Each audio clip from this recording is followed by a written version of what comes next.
नमस्कार मित्रों, टीएस की बात में आपका स्वागत है। मैं हूं त्रिवेणी सिंह।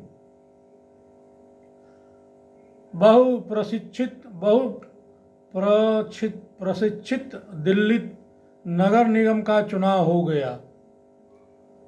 चुनाव के परिणाम में आपको 134 पार्षद जीते, जबकि भाजपा के 104 पार्षद जीते। कांग्रेस को 9 पार्षद जीते। इस चुनाव में कुछ अनहोनी घटनाएं भी हुई। मुस्लिम वोटर आपसे खिसक कर कांग्रेस के तरफ गया है। दूसरी सबसे बड़ी जो घटना यह है कि शायद किसी का भी इस तरफ ध्यान नहीं गया है, वह है पिछले विधानसभा चुनाव में आपको 53.57% मत मिले थे, जबकि इस चुनाव में आपका मत प्रतिशत घटकर 42.50% हो गया है, जबकि भाजपा को इस चुनाव में मत प्रतिशत लगभग 40% हो गया है। कांग्रेस का मत प्रतिशत 22-21 पिछले चुनाव में 21% था, उससे घट करके 11.6 हो गया है।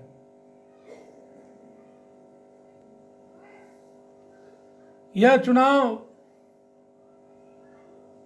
आपको बहुत खुशी देने वाला नहीं है, क्योंकि आपके वोटों में लगभग 11% की गिरावट आई है।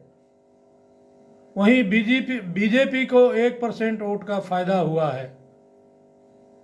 बीजेपी की हार 15 वर्षों की एंटी इनकम्बेंसी के वजह से हुआ है। वैसे आप पार्टी को विजय तो मिल गया, लेकिन भविष्य के लिए खतरे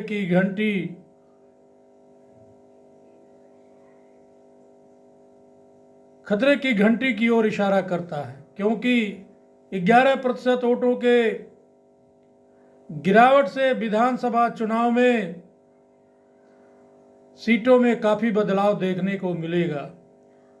अगर भाजपा 2% वोट अपना बढ़ा ले गई तो आने वाले विधानसभा चुनाव में कांटे की टक्कर देखने को मिलेगा।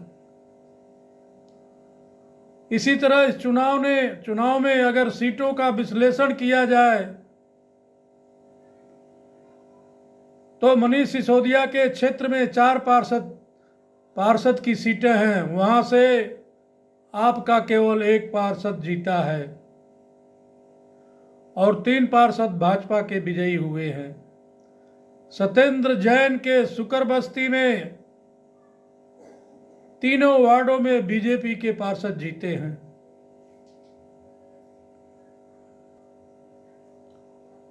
कैलाश गहलोत जो आप सरकार में ट्रांसपोर्ट मंत्री हैं, उनके क्षेत्र में बीजेपी के 3 पार्षद जीते हैं, जबकि 1 पार्षद निर्दलीय जीता है। अगर इस तरह से इन वोटों का एनालाइज किया जाए और जीत हार को देखा जाए तो ये 3 मंत्रियों के खिलाफ जिनके ऊपर भ्रष्टाचार के दाग लगे थे, अगले चुनाव में इन नेताओं के लिए खतरे की घंटी है।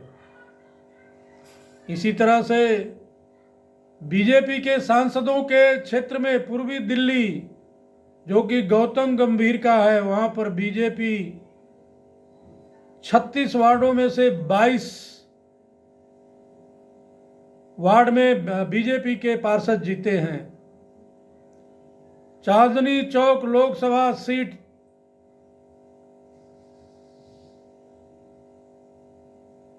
जो हर्षवर्धन का क्षेत्र है, वहां से 30 वार्ड हैं, उसमें से 16 बीजेपी पार्षद जीते हैं। मनोज तिवारी के लोकसभा क्षेत्र में 41 वार्ड हैं, जिसमें से भाजपा के 20 पार्षद जीते हैं।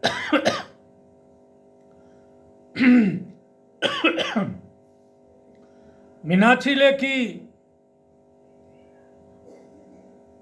जो भाजपा की नई दिल्ली से सांसद हैं उनके क्षेत्र में कुल 36 वार्ड हैं, जिसमें से केवल 6 पार्षद भाजपा के जीते हैं। इसी तरह दक्षिण दिल्ली जो रमेश बिधूड़ी का संसदीय क्षेत्र है, वहां पर कुल 23 वार्ड हैं, जिसमें से भाजपा केवल 13 सीटों पर जीत पाई है।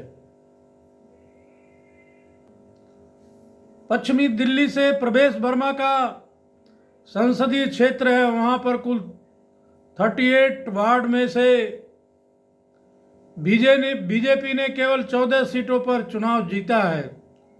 इसी तरह भाजपा के सांसद हंसराज हंस के क्षेत्र से बीजेपी केवल 14 सीटें जीत पाई है, जबकि वहां पर 27 सीटें हैं। इन सब आंकड़ों को अगर देखा जाए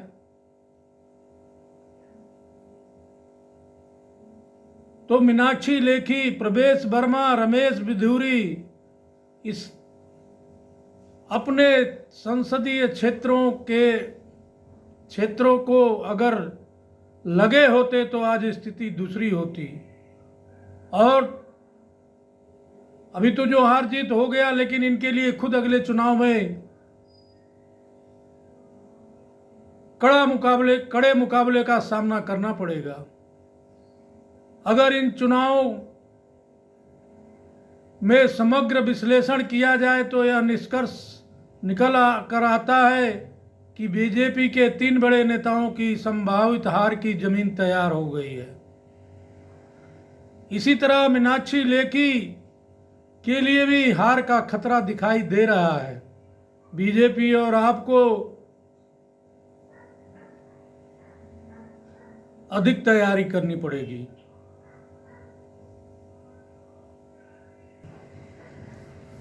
भाजपा सांसदों के लिए यह वार्निंग है, खतरे की घंटी है। उन्हें 2024 में कठिनाई का सामना करना पड़ सकता है। अतः उन्हें अपने संसदीय क्षेत्रों के विकास एवं जन समस्याओं के लिए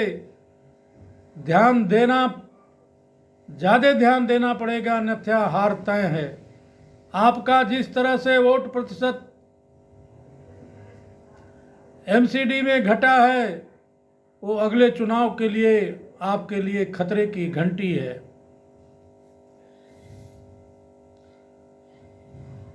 सबसे बड़ी वजह बीजेपी के हार में उनके पार्षदों द्वारा भ्रष्टाचार का मामला भी सामने आया है।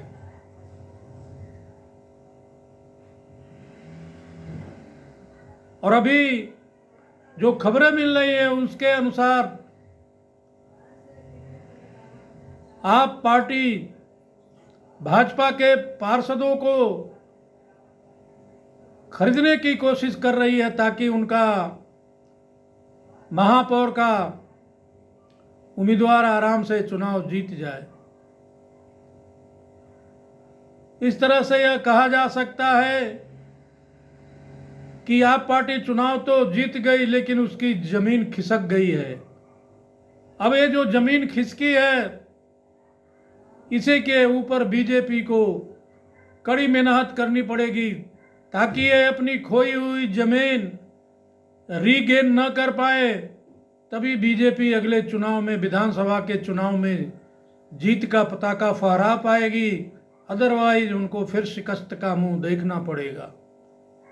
प्रिय दर्शकों, अगर आप मेरे चैनल पर नए हैं या अभी तक मेरे चैनल को सब्सक्राइब नहीं किए हैं, तो मेरा आपसे अनुरोध है कि मेरे चैनल के साथ जुटें, मेरे चैनल को सब्सक्राइब करें, मेरे वीडियो को ज़्यादा से ज़्यादा लाइक करें और शेयर करें।